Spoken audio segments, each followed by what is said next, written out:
How's it, everyone? Wayne the Unknown here, and welcome back to another episode of Geeking Out, where we basically discuss everything nerd and geek related. You may see quite a few new faces on here. I'm joined, if you want to first to introduce, I'm joined here by Kitty Quinn and Haley, also known as Hayes Hobby. All you want to introduce yourself, starting with Kitty? Hi, I'm Kitty, also known as the Wild Meow Meow. I do a lot of cosplay and streaming stuff. I'm a big Harley Quinn fan, and I really like comic books. That's me, yay. And then next is Haley, also known as Hayes Hobby, who you'll eventually get to see on Cosplay Contact. Want to introduce yourself, Haley? So I'm Haley, as he said, of Hayes Hobbies. It's an Instagram and a Facebook page I run of all of my cosplay stuff. I mostly do comic cosplays, such as 2099 himself. I also just got into a little bit of like Dragon Ball cosplaying as well, so you'll probably see some of that. Nice. Can't wait. I've seen some of that. But we're not talking about Dragon Ball. We are going to be talking about comic book characters in their live adaptations, whether it was from good ones to bad ones to why'd you even get a live action one? I guess I'll start off first. I think and you all can jump in on this. I'll start with probably my favorite was the original Batman, who came out and did with DC Comics number 27, if I'm not mistaken. Detective Comics 27. Detective, and his Detective Comics came out in 1939, if I'm not mistaken. And his very first, and anyone at any time can search it up too while I look it up, but the very first Batman actor was looking at him right now. Yeah. I feel like I know this, and I can't think of his name. Produced by Rudolph C. Directed by Lambert Hiller, starring Lewis Wilson as Batman and Douglas Croft as his sidekick Robin. Here is a version of both their suits back in 1943. Yep, there we go. What is with those ears? So Lewis, anyone can go off after this. Lewis Wilson's outfit was based off of Batman's very first original concept in 1939. Loosely. That's funny. Anyone can. Well, and there's a lot of budget on that one too. It was slap something together as quickly as possible and get it out there. Like they pushed out the old serials for Flash Gordon and Buck Rogers and stuff. So the look of accuracy wasn't as important, I wouldn't think. That's it right there. That's Lewis. That's the concept based off of Lewis Wilson's. Yep. Oh, right. Yeah, I like how high on the head they are in comparison to the drawing. Yeah, I'm doing an image search. I'm doing an image search online on each one you call up, and I'm looking at Lewis Wilson's costume, and I agree with Samantha. What is it with the ears? Yeah, here's a colorized version. So ridiculous. Wow, those are some serious ears. I mean, look at his gloves. At the time, Batman wasn't driving a Batmobile; he was driving something similar to a Rolls Royce. If I'm not mistaken. Really emphasizing Rolls Royce was the Batmobile. The Bat Royce. Basically. Yeah. But yeah, I mean, purple gloves. The only, yeah. Well, but you know, for the time, my first impression on this is it's not Batman, it's Rabbit Man. Who? well, yeah. Oh yeah, no. Wait, what? I thought it was Batmite at first. Okay, yeah. Batmite. Yes. That no. Ooh, I'm not gonna touch Batmite. I can't help but think of Adam West and Dick Grayson. No, I'm sorry, not Dick Grayson. Burt Ward. That's Burt who. Ward. That was their second. Well, there was one but then there was a secondary live action Batman in the 40s, black and white. Robert Lowry. And that's why we have Bob and Brian here. They're familiar with the Bronze Age of comics. I'm not. I'm not that. This goes clear back to the Golden Age, but I'm looking it up on Wikipedia. I'm cheating. Well, hey, I count that. But I want to find out someone with Batman from his first. But you know, for a first appearance, with it not really being much of a thing outside of some of the sci-fi stuff or like Lash LaRue westerns and stuff, it's not a bad adaptation. You know, and it's fairly accurate to the source material, which is Oh, no. impressive just by itself. Except yeah. the ears. Oh yeah, no. And then Yeah. It's funny you mentioned westerns. My grandparents, that I stayed with them till I was 5 because wasn't planned and such, but they would watch westerns and they would also watch the old Batman. So I remember growing up with that Batman, but it wasn't. Sure. Yeah, I mean, I look back on it now and I'm like, oh, those were reruns. That wasn't coming out when I was young. I just happened to be watching it at the same time. Yeah. But yeah, so all I'm thinking of is the bam pow, like the big ass words on the screen and all of that. But yeah, I thinking of the Batman movie that came out afterwards. The 89 film. Yeah, so like I see that in the movie theater. You see the all black with a little bit of yellow Batman, and comparing that with what I had grown up with, like my little mind back then didn't think, oh, that's not the same Batman. That's not the right colors. Like I really didn't think about all of that back then. That was a lot of people's impression on that. And if it wasn't for, was in the Michael Apted or whatever that got the rights back from Warner Brothers, that would have continued on that campy line. But part of that was the comics code getting introduced, because it started off really dark. Then because everybody's freaking out of the influence, somebody's got to think of the children, they started making it more comical and farcical, and that's when then the 60s. Thanks a lot, Schumacher. Well, no, it wasn't necessarily him, but the same trend happened later on in the films. I'm talking about what Schumacher got introduced. Oh, but yeah, he did the same thing as what happened. And he introduced in the industry. as Sam put it, the fucking bat nips. Yeah, but the reflection there in society and stuff, when the code got introduced, the comics, Superman did it too. They all got like kind of sillier and sillier. Then the series kind of solidified that image. So Myron, you're not alone. I mean, that's what everybody envisioned him as being. But then it was like, that's, between Apted, Frank Miller, a lot of the other guys, like, no, we're going back to Bob Kane and Finger's original ideas, which were darker. It was more of a crime detective, a noir thing. And then in '89, we got the Tim Burton film that happened to feature Batman, but it was darker and stuff. But it was, what a dichotomy from what you'd seen every day after school. Basically, the part of the comics code that is affecting that is that they couldn't show any crime that a reader could then copy, go perpetrate. Yeah, that's why that Rogues Gallery. Really? Yeah, and that's what the rule was in the 60s, early 70s. Yeah, and so that's why we had all these weird science criminals and gadgets that could never be duplicated and all that sort of stuff, and all the weird this, that, and the other thing raised in the Superman and science fiction. Oh yeah, and we wouldn't see another live action noir Batman until Robert Pattinson last year. Yeah, and that's closer to the original stuff. Like I said, you look at that so cool. the source material, and then the progression to the changes in society and stuff, and like I said, for a first appearance, all I'm getting at is the original shot that you showed from the series. Not a bad adaptation, minus the ears. I put up a picture. If anyone wants to put up a photo in the chat, a nice full-length photo. If anyone wants to look in the chat option, Bob did share the Lewis Wilson's bat suit. Yeah, see, that's not too far off. Wow. It's other than the ears, it really is pretty effective as a Batman costume. The thing I like about that, like from Adam West, it's practical. No, it wasn't until '89 and throughout the '90s and Ben Affleck's, it was just all muscle padded suits like that. There's no muscle. That's the actor's actual weight. Like he was. Yeah. There's a reason for that too.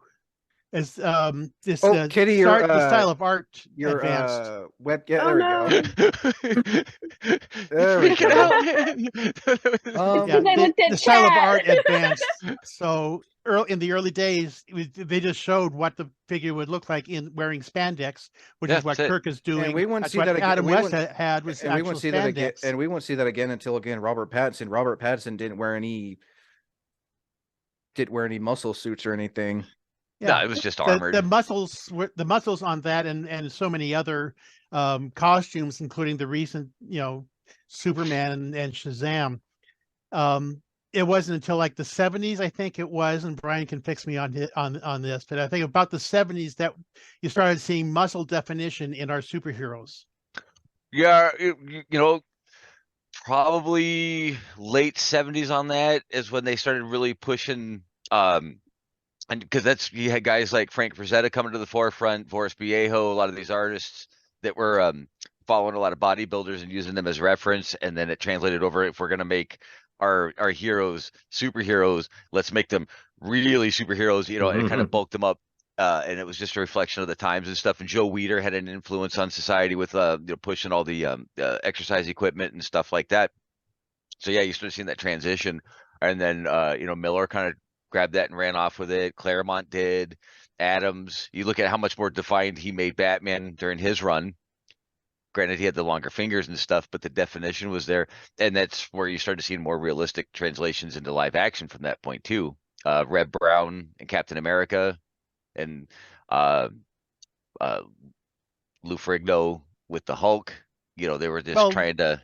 Lou had an out on that one. He wasn't wearing spandex. He was bare chested. No, but I'm just no, he was a big guy, but I'm just talking about where you saw that muscular definition and the heroic proportions start translating over more and more into the comics and then the live action adaptation. And I'm sure we'll talk about Hulk next, since they're new. Kitty, who would you like to talk about for their first? What character or comic would you like to talk about who has had live adaptations done? I mean, we can talk about the Harley obvious. Quinn. Yeah, I was gonna say. I mean, oh yeah, no, we can definitely I talk have a lot about of mixed feelings on that one. Feel free to share your opinions and thoughts on Harley Quinn's comic book appearances compared to her live action appearances. Okay, well, same with him. Feel free to chime in. I love chatting. I'm a very big classic Harley fan because I grew up with the animated series. Good choice. And that was kind of my introduction to her. So a lot of the modern portrayals feel very much like a different character. I've done a lot of reworking in my brain because I love that the same character can be so different and mean so much to so many different people. I used to be the oh, that's not Harley Quinn kind of person, but I don't want to be negative, I'm glad we could all have her. That being said, the 2016 Suicide Squad, it kind of hurt me a little bit. She had some good lines here and there, but it just, I missed the red black in her character design in the new Suicide Squad when they brought that back to her character design. I was so based happy. off her Injustice look. Yeah, her first comic book appearance was actually the Batgirl Adventures number 12 in 1993. Yes. That was her very first, that was her very first comic book appearance, which according to Wikipedia is her non-canon version. Her very first comic, initial her own, wasn't it? Was Harley Quinn number 1, which came out in 1999. Yeah. Wow. That was her first comic book appearance herself. But yeah, like Kitty says, there's been so many adaptations, whether the studio had the license to her name or not. Who was it? Her name was in the Gotham show. You said Echo, right? Yes, her name was Echo. Yeah. That again. Oh no! I think his soul just died. I have a few gripes with that. Yeah, so for anyone wanting to know what Echo looks like, here is one of Echo's costumes when we're first introduced to her during the Jerome arc of Gotham. That's Gotham couldn't get the rights to her name and Joker's name. And same with Poison Ivy. They had to call, instead of her calling Pamela Ivy, they called her Ivy Pepper. Are you serious? Did they spell Echo ECCO? Yep, that's the dolphin. Yep. Wow. Okay. So that and here that's not great. And here is her quote unquote Harley look when she is more you know, in love with Jerome. Oh. Yeah, I stopped watching Gotham. Oh no, that's not good. I don't really like her makeup though. No. Yeah, that was something also like in one of the new games. They like to do weird things with her makeup, and it just doesn't look right. I'm so sorry. And also, we never got to see it. But if you see the person in the yellow jumpsuit in the Arrowverse, you do get to see Harley Quinn. But the thing is, her head is turned backwards. This is you Arrowverse. don't actually get to see her. I've seen that scene. I haven't watched the Arrow show, but she's Yeah, like laughing in the background or something. Yeah. And her voice is done by the same gal who voiced Harley Quinn in the Batman, the Kids WB Batman show called The Batman. Eileen Sorkin, wasn't it? Or No, she Eileen did the Sorkin original. did the original. Yeah, she's the original. Tara Strong? No, not Tara Strong. Give me a minute. Oh. I can look her up right now. I don't know if I saw that animated one then. Not E.G. Daily. The Batman. Really cool. I think the Flash did something where they like had her name on like a door and you hear her laugh, but you don't actually see anything other than that. She was voiced animated show. Come on. Well, Kitty, what did you think of her in the Arkham games? Oh, I have again mixed feelings on costuming, but I liked most of her moments, I'd say. I especially liked there was like a DLC that you got to explore her stories a lot more. That's why I was asking. That was really cool. So is it the looks or the portrayal that you have the biggest issues with when it comes to when you have an issue? I'm genuinely curious. I choose to focus more on looks to try to not be rude. Oh yeah, I think her name is Heidi Welch. I think she's the one. It was either her or it was no. I think it was Arlene Sorkin who voiced the Harley we didn't get to see. Oh, okay. Yeah, well, Arlene was the original voice in the Batman animated series. Yeah. Yeah, the character was inspired by one of her Harlequin performances. Yep. I can actually look that up right now. I think the only kind of version of her character that I didn't find myself loving while playing the games is I'm so sorry. I'm spacing on which version it is, but it's when she has the nurse's costume. Arkham, the purple Arkham Asylum. Yeah, I loved Arkham but Asylum. Here's not her. Here's Arlene Sorkin's look that Paul Dini and Bruce Timm. Interesting. But yeah, we haven't seen many iterations of a live act. Like I said, Harley Quinn. The main one everyone knows is Margot Robbie from the god awful 2016 Suicide Squad.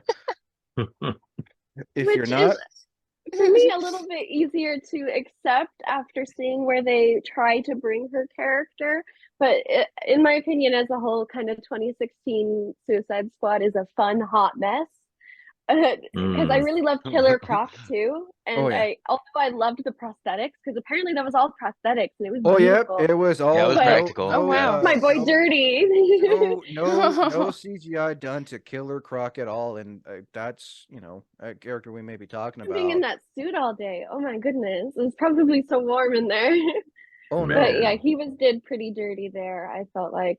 Oh no, he could have been used a lot more. His role in the Arkham games, I felt was like a lot more enjoyable. Same with like Scarecrow. Scarecrow's one of my favorite Batman villains ever. Another character we only ever got to see. We only got to see live action twice, both in Gotham and in the Nolan trilogy. The Nolan trilogy. Yeah. Who's that again? Scarecrow. Scarecrow, aka Dr. Crane. Jonathan Crane. He's also in Titans too. Really? Yeah. He's the one that makes Jason become Red Hood, which is the dumbest. That's an interesting. That's an interesting story arc. Yeah. Joker's been done many times. Let's. Yeah, they used Scarecrow instead, which I thought was interesting. All right. Wait, so Scarecrow, is he the one who killed him then? So it's Joker in the first season where he gets killed with a crowbar. So they kept that Right. pretty close. And Classic. then in season 2, when he becomes This Red Hood, is he, like, Scarecrow's look in Titans. used his body in the Lazarus pit to bring Okay. him back under Scarecrow's control so he could take over Gotham. Which I actually like the Scarecrow All look. right. It's Yeah, it's creepy. He's Yeah, very it's creepy. goofy. Yeah. I mean that's another character who's had like 3 live adaptations, or only one movie adaptation and 2 TV show adaptations. And I know Kitty, if you remember from the Suicide Squad movie during Harley Quinn's flashback scene, we did get to see the scene where her and Joker recreated the iconic dance scene Yeah. where she was wearing her iconic gesture shoe. It was for a few seconds, but we got to see it. Is there? I did Yeah. think that was a cool detail. Like I said, there are a lot of cool details like throughout the movie, and I think that the people who made it were interested in the characters. And this is the same kind of personality issue that I have with some of Harley's portrayal in like the different Arkham games. I don't really love when kind of her job is just to kind of stand there and like bounce around, you know? I like when we get to see her either be a villain or be whatever, really embody her role in the Oh no, story. You know? I don't really know how to word the thoughts I have. Oh no, Well, it's So you're saying you like it when they give her her own agency as opposed to just being Yeah. a lackey? Make her an Yeah. actual character. That's well, and that's why- why everybody loved her in the Yeah, first that's place. why I love the new animated series, is because she's her own person. Well, when she becomes her own person, it's perfect. Ah, we went, yeah. Right. Well, I no, guess we could talk- I even. Oh, go ahead. Sorry. I got ahead of myself. I was gonna say, the animated series. I was told by somebody I used to work with when it was first coming out. She was like, "Don't watch it. You're gonna hate it. You're gonna get so mad." They must have You're- saw that. you're gonna- They must have saw the trailer, the very first She trailer watched- for. more of the series than I had, and she thought I would hate it. And then when I finally went and watched it, yes, it's not like my what I think of when I think of my Harley Quinn, because again, that's classic. But I thought it was so fun, and that was actually the series that got me to be like, oh, maybe I'm being a little aggressive with the words I'm using, because this is everything that I like talked about, how I don't really love changes to Harley, minus they kept her original color scheme. But I'm having so much fun watching her and her friends go on these escapades, Yeah. having King Shark in there too, and Clayface. Those are some of Clayface is But- somebody I laughed at so hard as a kid. It was so good. But as her own person and not just a hanger on to somebody else. That's why I was asking about like the Arkham stuff Absolutely. and everything, because she originally was just a lackey that was lost without him. And then Right. anytime that they've tried to make her an individual, they don't know what to do with her. And like you said, then she gets into the Kind of background and becomes stuff. Deadpool and sometimes. Oh no, and it works. Yeah. Speaking of Kitty, what is your thoughts so far on Margot Robbie's portrayal, playing a Harley not once but 2 other times in the Harley Quinn movie and the recent Suicide Squad movie? Oh, I was gonna say thank you. You left out the other one. Yeah, so I guess what are your thoughts on Margot Robbie's portrayal of the iconic Harley Quinn character? An emotional roller coaster. I get very invested in my characters. When I first watched Suicide Squad, I loved it, and then I watched it again, and I saw all the problems. It's usually the second. It's usually the second turnaround. And ever since then, I've had this weird, complicated relationship with it. And then Birds of Prey came out. One way or You brought another, it I up. decided. One way or another, I was going to support Birds of Prey because I wanted to support titles that had Harley's name tied to it, and I wanted more Harley content. And Margot Robbie had done an interview where she said that she's trying to work up to getting a Harley and Ivy movie, and that's all I want is a Harley and Ivy movie. I remember for the longest time, with Ivy, people were wanting Emma Stone to play as Should've Poison been Ivy. fine. I can see that. Yeah. Yeah, should have worked. I think Yeah, that the I'm TV on the series is fence, going to help but- that happen more than that Birds of Prey or some of the other stuff will, though. Yeah. Oh yeah. I enjoyed Birds of Prey as a movie, but again, it has the usual. It didn't. I felt like she was getting there though. Like if Suicide Squad was like, oh, we brought Harley in, but she doesn't feel like Harley.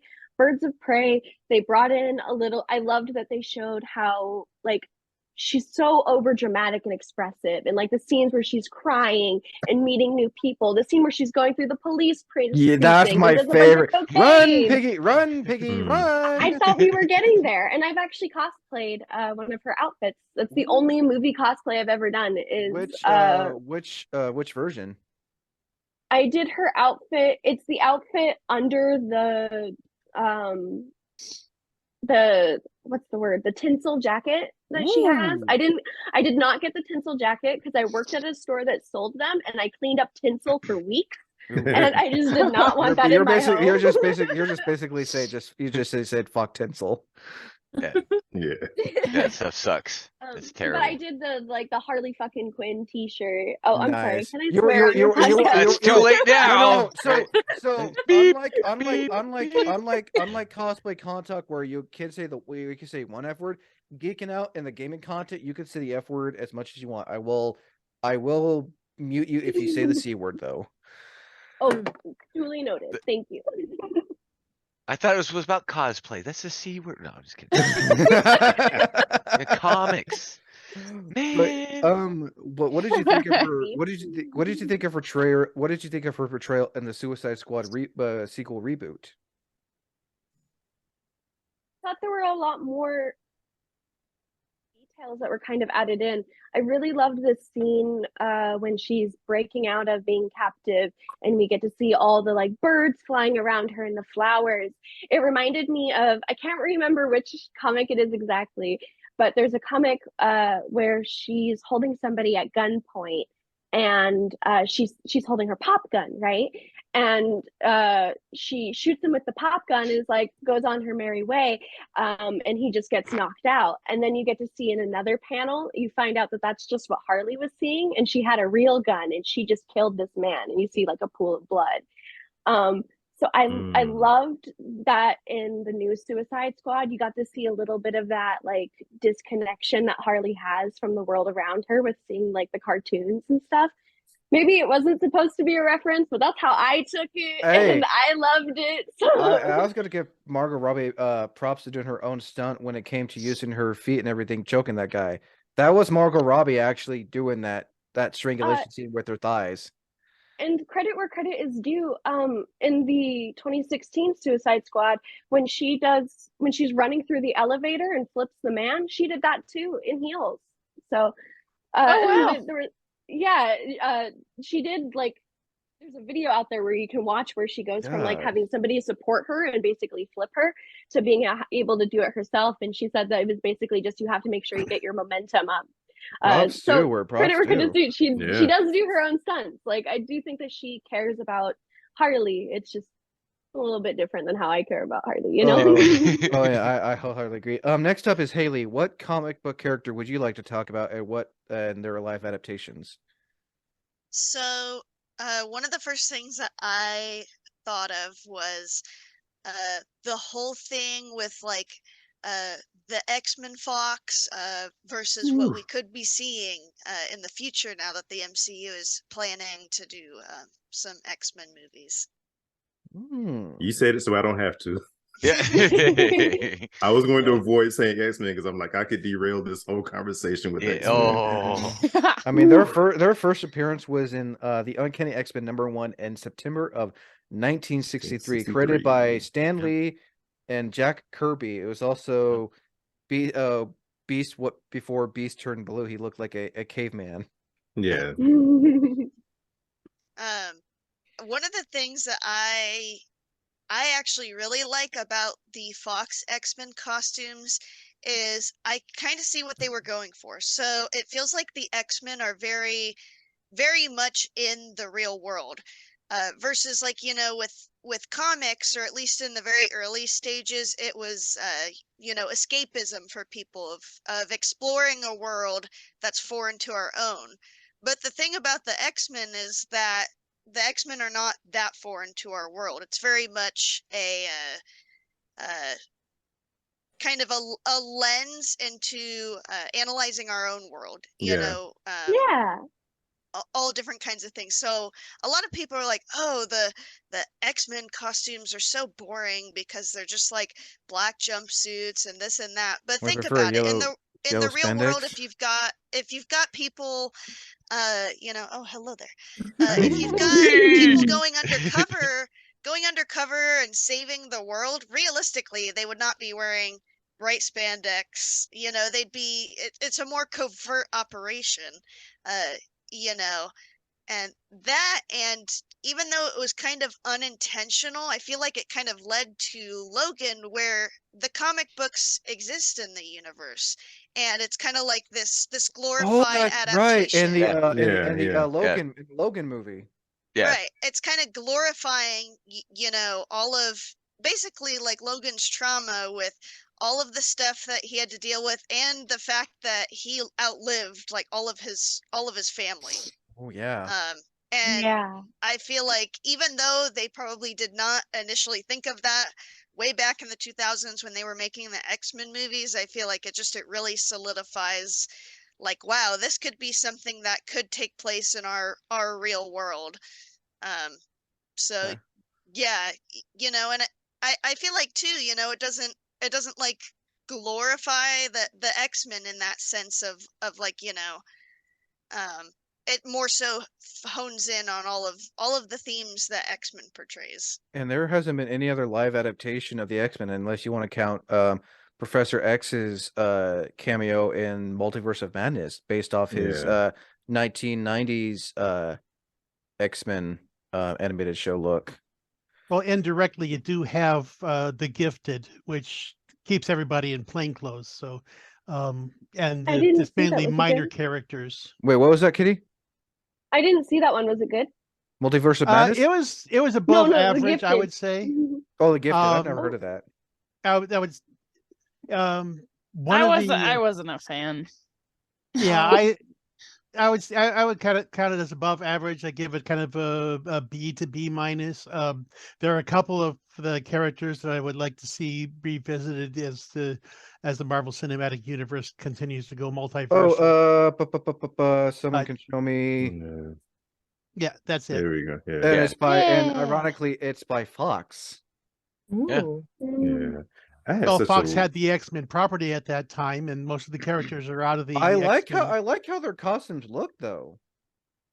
Well, it's character focused, and you know, it's something that Meyer and I had talked about before. Haley, when you brought up with the X-Men and stuff about this switch Right, and the here's a- costumes and stuff, I think you're about 100% accurate on that. With it not really being so much about it being flashy and all that, because realistically, the costumes don't really work or translate very well to the live action because they are a little too fantastical. But one of the things that that Meyer brought up was like, okay, this is allegorical for, you know, slavery, eugenics, yeah. persecution of religion, whatever the case may be. You know, you got all these allegories here, so it becomes more character driven, and they're reluctant superheroes. So yeah, of course they're going to try and blend in and all that. And that if nothing else with those first three films, I think they knocked that out of the Oh. park with subduing the fantastical costumes until you got into like First Class, and they went a little Oh, bit, and there wasn't. ramped it up. Yeah. There's not even a Yeah. Gifted comic book. It's just No, I'm looking No. at it it right was now. just The an Gifted adaptation. The Gifted is an American superhero television series created for Fox by Matt Nix, based on Marvel Comics X-Men properties, set in an alternate timeline Yeah. of the X-Men film series where the X-Men have disappeared. So it's basically just kind of its own thing that they kind of Yeah, it was a made up. Oh, okay, diversion. they just Yeah. basically took X-Men Cash grab. characters. They just basically took Yeah. X-Men characters and like here. It included like Polaris and Blink and various other X-Men characters. I Yeah. actually really liked. Thunderbird. I haven't fully seen the show, but I actually really liked how they portrayed Blink in The Gifted. Mm. You know, I feel like her character design is already very whimsical, so you know, it's kind of hard to like, oh, let's like tone it down and have like a really serious look, like you know. So like her with like the flashy, the portals and stuff. I don't know. I feel like both Days of Future Past and her gifted portrayals are very similar. Different actresses, but you know, they kept the similar the concept, you know. Yeah, you know, going back to the all black costumes there, like as someone who has matured in my fandom since then, I look at it the way you look at it now, Haley. Like, okay, that would not have worked back then. They're trying to blend. They're trying to blend in. They would not have looked the way they looked in the comics. I look at it that way now. Back then, I want to say I was maybe 17 back then, maybe just about to go to college. I was just pissed all the way off because I wasn't getting to see. I'm like, okay, I've been looking at this the whole time.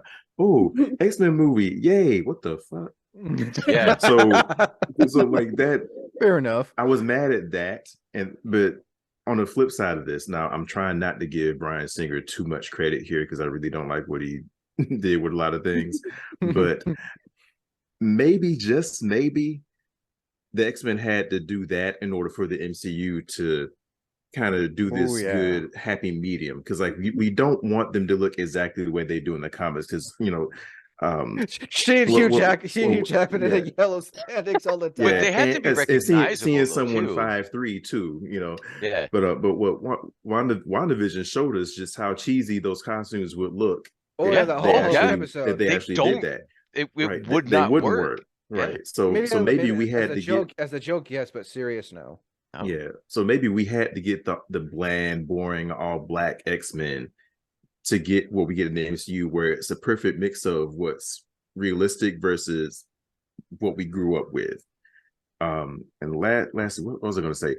Going back to my younger days, this is why I never gave not Jonathan Hickman. Who am I thinking of? Grant Morrison. This is why. Now I didn't know I didn't know they were writing X-Men back then. I didn't really care about the writers back then. All I cared about was the characters. But this is why it just happens to be Grant Morrison's run. This is why I never gave their run a chance, because their comic look was changing to look like what the movies were doing. And I'm like, no, it's supposed to be the other way around. Yeah. You're supposed to make Yeah, the movies absolutely. look like the comics, but now you're making the comics look like the movies, and I'm like, okay, I'm just done.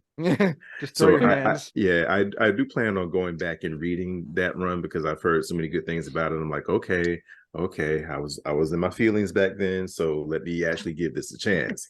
But yeah, so that's kind of how I'm always just love, hate, ice, hot and cold with those costumes. That's a tough challenge though, Myron, you know, because they're both visual mediums. Yeah. You know, and the one you're inputting your own tone, your own thoughts and feelings is what they're saying by reading it, but you're still looking at a static image, this bright, flashy colors.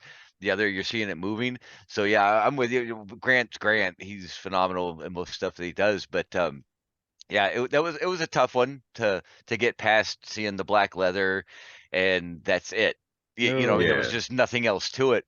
But that was very, very, very good perception on that then and now. And you go back and you look, you're like, oh, it worked. Okay, it wasn't really all that maybe bad. I was Because being now you see the unreasonable back subtext, then. but- Maybe. Yeah. Right. So Haley, what X-Men character would you like to see be made into live action, for whether it be for a TV show or a movie? So I know Laura Kinney already technically has a live action adaptation, but I really love her run in the all new Wolverine. And I know there's a bit of controversy with, like, you know, heroes taking up existing mantles instead of creating new heroes, but I really genuinely believe, like, Laura Kinney, it just makes sense for her to be the next in line for that mantle. And I read the entirety of All New Wolverine. Wait, and who? I adored it. X-23. X-23. Yeah. X-23 became the Wolverine. I feel Which like I that'd do be like so your awesome. X-23 cosplay, by the way. Thank you. And would you like to see this outfit be done, or something based off what she did in the Ooh. Ooh, yes. So yeah, Yes. first halfway through she donned like the yellow and blue, and I think just because we haven't seen an iteration of Wolverine in movies with that color scheme, I think that would be an awesome opportunity to showcase Oh yeah, her in that and then here's her other costume. one. Here's Absolutely. like Yeah. if Fox was Like the still gray and black, right? if Fox was still in charge of X-Men, we probably would have gotten this version. Yeah, Oh definitely. yeah. Oh definitely. yeah, But for sure. since now Marvel, Disney owns all that, Revelio. well, eh, Oh, see there. Oh shit. Sorry, I thought I'm trying to help my son with Hogwarts. I had to tell him what spell to use. but Sorry. Yeah. since Hogwarts If I can can- wait, man. No, I'm but- not playing. He is. He got but stuck since in. but since Sorry. now Disney Marvel owns Fox, since they're more accurate with their costumes, we'll probably get more something based off, Oh wow. Yeah, that that one. that Yeah. version. That is fun. That one's really. Oh yeah, like that. You can also do the yellow and black too. Hmm. Yeah, I Yeah. think Yeah. I feel Oh, like I see. That's a the great. That's a MCU good would one. go with that one. Or her, yeah, like here's another. Like I feel like it's doable going more, because I've noticed Marvel is like they're even showing like minor characters in their live Yeah, I will action be right movies and back. shows. But yeah, You know, I maybe if they brought her in something close to the comic iteration, and then the realization, this thing is just a little too tight or uncomfortable or something, and then like tear the sleeves off or keep a jacket with the same Yeah, colors or yeah. something like that to honor the colors but make it more practical, or Mhm. like what they did with Steve Rogers, where the original Captain America suit, and not being biased just because I'm wearing it, was too comic accurate, and it's like, this is ridiculous. Get me into Yeah. something that's a little bit more realistic Something to tactical. more wear. something more Yeah, modern, but still but has that still comic has book the look. colors and everything. That would be, but it would still be nice to see either the colors or that exact suit, and then change it over. Like, no, this isn't going to work because Yeah. it can't. Oh And yeah, and she's no Yeah. joke. I wanna- X-23, she's going to be all about the business. So Oh, yeah. Yes, yes. yeah. definitely. I want to double piggyback off of something Haley said. I know you mentioned like the controversy of people uh having characters take over the mantles of other characters. I'm on board with I'm like, let's do both. Like I do love that, because I really don't care how the representation happens, because we need more of it. So I love as long as the core of the character doesn't get changed, I'm cool with somebody being like, for example, I'm not going to derail too much. Like, I think you could make Professor X black, but you couldn't make Magneto black, because Magneto is like part of his being is being Jewish, right? So I don't, as long as something like that doesn't happen, I don't care if like a character is one way in the comics, but it's a different way in the movies. But what I would love, along with that, to see more characters that already exist get pushed to the forefront. So to add on with what you said about X-23, somebody or at least one version of her, somewhat spoiler alert, is involved with in the comics now is Sync from Generation X. Black character. He debuted back in like 94, 95, maybe. Sync, and also someone he was involved with back then, Monet St. Croix. So two minority characters who are super badass, and we have not seen them in live action yet. So I would love to see both of them come to the forefront. That'd be pretty cool. Elsa, Yes. who would you what comic book character would you like to talk about and their live adaptations? So I'm gonna be talking about Dylan, the Music Meister. Ooh, The Music Meister. Music Meister? I've heard of Sports Meister, but never Music Meister. No, so I'm he's in Gotham. I'm looking him Sorry. up right now. Go ahead, Definitely. continue. Music Meister, looking up his origins. Is this a DC character? Yeah, he's Yeah. a DC character villain. Is my okay. Oh yeah, here is yeah, continue. I'm still looking him up.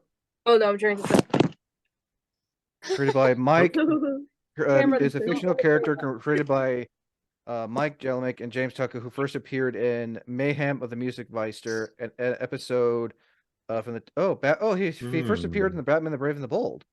Yeah, no, actually, he has his own comic. Yeah, I'm I'm looking at it getting right now. some- First comic appearance, Batman the Brave and the Bold, number 16, April 2012, non-canon. His canon version was DC Pride 2022, number 1. And then has his own run from there. Is that what you said, Elsa? He Yeah. actually older comic back in the 60s.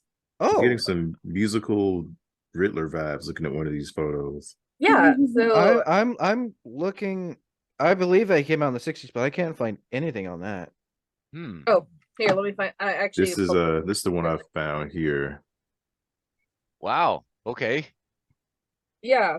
Yeah, it's not Cause- one that I was familiar with. I'm looking And him then up. Oh, there's this too. yeah, if that's That- from the Brave and the Bold. Yeah. I'm like, oh, That's Nope. isn't that the Pied Wait. Piper? that's It looks Music like the Pied Piper to me. it says Music Meister. He Okay. is not easy to find. The Oh, first it- one shown did look kind of like his live action iteration on the Flash. Okay, I actually found it. The comic where he first originally. Oh yeah, he was yeah, that's Yeah, Music but- Meister. Why does he look Yes. like Jimmy? Nice. Why Yeah, does you're it right. does? Well, it's product of his Uh, time. That's all. That's all that is. And that's why the one he was wearing a zoot suit and stuff too. You know, it's just something He looking like does. Huggy He Bear. does. I wonder if that was the inspiration. I wonder if Jimi Hendrix was the inspiration. Oh, of course he was. That would be a cool live action version to see. Actually, he's like I said, he's in Gotham, but he looks so lame. So this Yeah, is how. Oh yeah, that's his. That's Oh, that's his, Derek that's, I have Chris! to say That's that's it. literally just like street clothes. that's his arrow. That's his Arrowverse version. Yeah, that's in the Flash.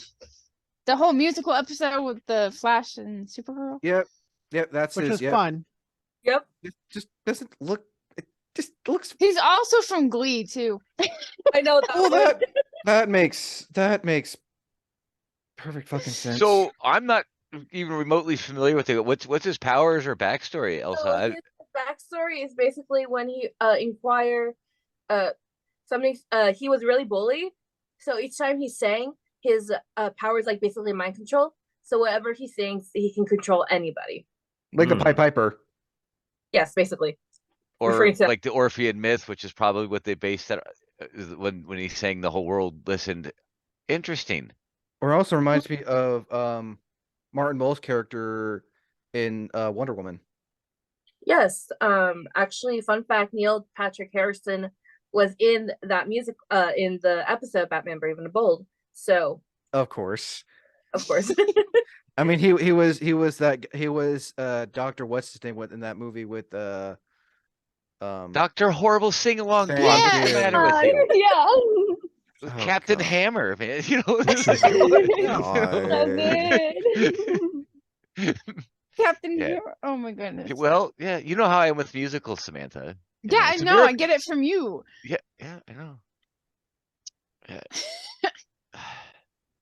Yeah, so I don't so he just went into obscurity for like a long time after the 60s, you know, the hippie movement died, and then they brought him back as a D-list character or something, or They brought him back twice on the anime series, okay. and then the Batman Brave and the Bold, and then the Gotham, and then the Flash one, like you guys said. Okay, so but he's not singing he's not always singing as he talks and all that kind of stuff, or is it just when he He does sing all of his things.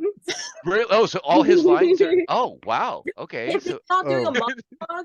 monologue, to hypnotize people to do whatever he wants, he just like talks. But yeah, singing is Oh. like So basically the Pied Piper. That was great. Oh, that's speaking I- of. and you So- watching that episode because you'll hear Aquaman sing. Oh God. Okay, I know which Wow. one. I know which one exactly you're talking about now. okay. Aquaman sings. In No, that's very interesting because they did get really inventive with characters in the 60s and stuff, like Bob had said, because of what the non-recreatable crimes and stuff. And that's how we got guys like Calendar Man, Polka Dot Man, blah blah blah, you know, the ones that you guys might know. But that one passed me up. I don't think I'd ever heard of that. That's fantastic. That It's- is great. That is And speaking of the Pied Piper, Martin Mull's character from the he basically did the same thing. He would play a flute that would control women and control people. Interesting. And this go away. So this is Martin Mull's look from the Pied Piper episode of Wonder Woman in 1977. Wow. Okay. Wow. Wasn't Pied Piper also in the 1990 Flash? Hilarious. I think The Trickster was for sure. Oh yeah, twice. Yeah, but Uh, I I don't think remember. so. I'm I'd have to pretty look. sure. I'm looking that up right now. was David Cassidy, I think, It might have been. It's been a while since I watched that all the way through. which is a tragedy. He never made a cameo on Arrow. Yeah. Well, technically, so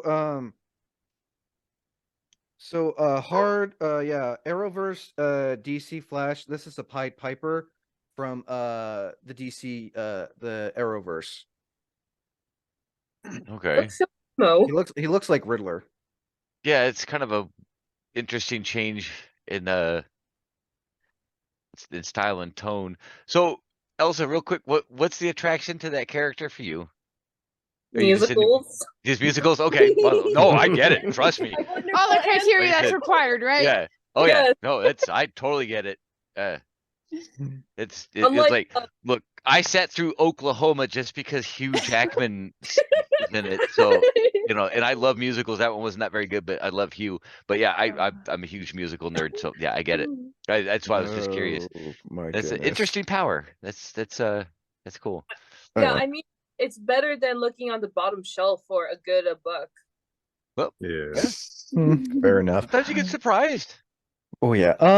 Sam, what comic book character would you like to talk about in their live adaptations and comic book adaptations? I guess since I might as well add that into this thing too.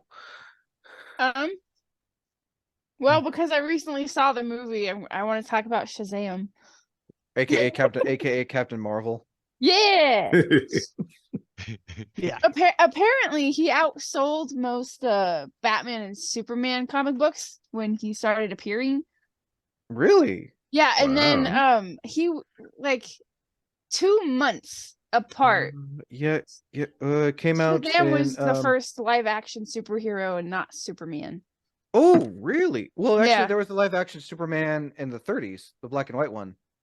But don't Shazam think was it was that first by early. like 2 months. Really? Wait, there was a There's actually quite a few live action Shazam movies and a TV show that lasted 3 seasons that I did not know about. I'm looking that I up watched right. all 3 seasons of that TV show, and it was I would classify it as being delightfully cheesy. That That's checks the out. one from the 70s when they had the boogie van as the mobile headquarters. And, Yeah, Yeah. this is Winnebago. true. yeah, It went was in there great. and Okay. Wow, yeah. Sam was Tom Tyler as Captain Marvel. Yeah, Wow. see, I know my The shit. original, yeah. Wow. That is a weird He's look. on That it. I Yeah. mean, Well- his symbol looks more like a snake than a lightning bolt. No, I which think is it looks like probably a lightning little bolt. bit. Yeah. Okay. Oh yeah. All right. Here's so here's a better version of Tom Tyler's suit. See, that's Ooh, once again, from the source material to live action back in It's the day. pretty That's close pretty to what accurate. the Yeah. comic book looks like. It And it does came out- translate well. And it came right out there. in so 1939. yep, and give me a minute, I can tell you what the name of the comic was. So yeah, West Comics #2. yep, Wiz Comics #2, published by Fawcett Comics, published by DC Comics. Artist was C.C. Beck and Bill Parker. Created the character in 1939. Interesting. Put another picture in the Zoom chat. Yeah, here because look at this one. Well, that's Oh, the one yeah, from that's from- that's the that's from the 70s TV TV show. That's from the series. Yeah, that's I from know the it's from the TV show, but it's just funny to me. Yeah, I'm and of with course they Bob got on that one. Billy's TV T-shirt just exactly on point. oh but yeah. I There's put the picture there's of, colorized version. Great. I put the picture of Tom in the chat, both the original black and white snap and the colorized version on that. I'm looking that up right now. Please don't kick me out, Zoom, while I'm looking this up. Yeah. So, and it actually looks pretty close to what Captain Marvel looked like in the comics at that time. But Zachary Levi's one is probably my favorite. Oh, yeah. That's just because you like Zachary, because you like Chuck. Well, That's- yeah, but yeah. look at the suit. Yeah, I know. No, it's great. Hey, I get it. I want it. They make it. Yeah, Ooh. yeah. I Finish thought your about- Batgirl and Thought But- about buying it, but it's like $300. But so Well, far, then- yeah, Oh. we've had 3 live adaptations, and a little fun fact: the guy who played as Billy Batson in the 1970 show made a brief cameo in the Shazam: Fury of the Gods in a scene where he's Yep. literally putting up his arm saying, "We love you, Captain Marvel." And the best thing that Yeah. the actor. That's really The cool. cameo role, he's wearing a red sweater with yellow lines and kind of a nice little Easter egg of the suit. It's the same shirt Awesome. it's the same shirt he wore as Billy Batson in the TV show. back in the Yeah. day. Oh, I rewatched that's it. adorable. Yeah, there. If you go on Twitter, you can actually see a picture of the original Billy Batson actor taking a picture with Zachary Levi. yeah, I just saw that today. Just saw that got posted. That was pretty cool. You know, I was never a huge Shazam fan besides the TV series and occasional comics here and there. Oh, he's really done well in Young Justice. Yeah, but one of the Mhm. best iterations of him, and it wasn't even really that great of a book though, but it was the Frank Miller Dark Knight Strikes Back, when Captain Marvel is talking to Diana and all that stuff about how they switched places. They were actually 2 separate people, with he and Billy, Yeah. and because of Frank Miller's spin on everything being real world, Billy had died from alcoholism like years and years prior, so they could never switch. He was stuck. God damn, fuck Frank Miller. You have everything Yeah, dark in your but- universe. So Oh yeah. what had happened was towards the end of the book, Shazam's holding up basically half of a city trying to protect everybody, and he's dying, and they don't know what would happen if he ever said Shazam because the power had nowhere to transfer to. So she starts saying, I almost started crying when I read it. It was Oh, fantastic. it's She so was like, sad. yeah, she's like, come on, my king, the mighty one, all that kind of stuff. Say it one more time with the gusto of 1,000 worlds or something like that. And then he says Shazam and saves everybody, and like the power dissipates. But the essence of that character, granted it's the dark Frank Miller, was always interesting that this kid could switch and become, instead of like my dad could beat up your dad, it's like, no, I'm gonna be Yeah. able to get my self-confidence, I and that's really what it was the empowerment of it. Was a self-empowerment through mystical and fanciful means, because he was a good person and good Yeah. things came of it. I don't know, just seeing the both sides of it in the movie and then that one version of the comic where it was kind of darker was definitely intriguing to me. 'Cause I hadn't- love that he's just a 10-year-old kid that has power of gods, and he just is so reckless. And he acts like a kid when he's in Shazam or Well, see, Captain and that's what I was Marvel. getting at. You saw him in the movie like that, being a kid, acting like a kid, not thinking hell. what do you call themselves, sparkle fingers, because they had no Yeah, idea. sparkle fingers. Yeah, Wow. the first then- time. That's the Oh. best name that stuck in that movie. Is Captain it was Sparkle great. Fingers. but then and then seeing the other side in that Frank Miller run, or mention of him with real life and a reality happening, is that this 10-year-old kid grew up and realized what he's doing and became an alcoholic and died and all that. So Yeah. just I'm glad you like the character, Sam. Oh, I love him. Yeah, that's awesome. And Because like it's I like, said, I I'm don't not know that if I familiar. like Billy more or like the Shazam part, 'cause they're both hilarious. So before I ask you, Sam, I remember the first time I was introduced to Shazam, aka Captain Marvel, was in Mortal Kombat versus DC Universe for the Xbox 360. That's when Oh, he was really? that's when he was still going by Captain Marvel before Marvel got all issy pissy about the Grumpy. name. Yeah. Real quick, Sam, what were your thoughts on Zachary Levi's portrayal of Shazam and the actor who played as Billy Batson? What were your thoughts on the Oh. portrayals? I died inside with happiness, man. Like they really could not have picked better actors, because one, Zachary Levi is a man child himself, so that already works. Fair enough. And then Asher Angel is a really good young Billy Batson, so I like the dynamic that they have where you have the young kid and then him as a god. It just works so well. Oh, I wholeheartedly agree. That, and I just really love Zachary Levi, so I'm already biased. Of course. Well, I love the movie mainly for Worthy Faith bias. Herman and Megan Good.